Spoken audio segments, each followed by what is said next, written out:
बाजीराव मस्तानी के ऑडिशन के दौरान भूमिका चावला के साथ क्या हुआ। अदाकारा भूमिका चावला, जो कि साउथ इंडिया की जानी मानी अदाकारा हैं, इनकी मकबूलियत को देखते हुए बॉलीवुड ने भी इन्हें काम करने का मौका दिया। इन्हें जो सही मानों में शोहरत मिली वो फिल्म तेरे नाम से मिली। जी मुझे कुछ समझ नहीं आ रहा आप क्या कह रहे हैं।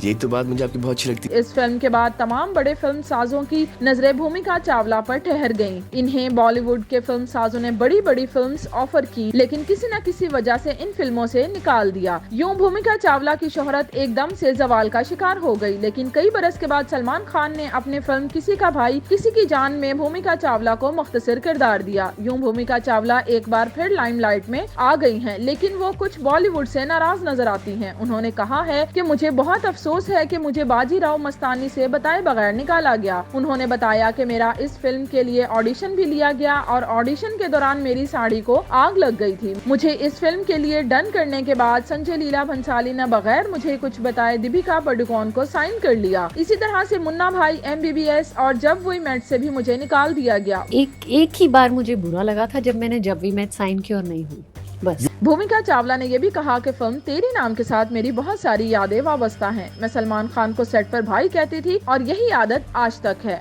यूं भूमिका चावला आजकल बॉलीवुड से गिले शिकवे करती नजर आ रही हैं। ऐसा महसूस होता है कि भूमिका चावला बॉलीवुड वालों से लड़ाई के मूड में हैं। मुन्ना भाई क्यों नहीं हुई? उसका कारण राजू सर ही बता सकते हैं। उन्होंने मुझे 10-12 साल के बाद बताया।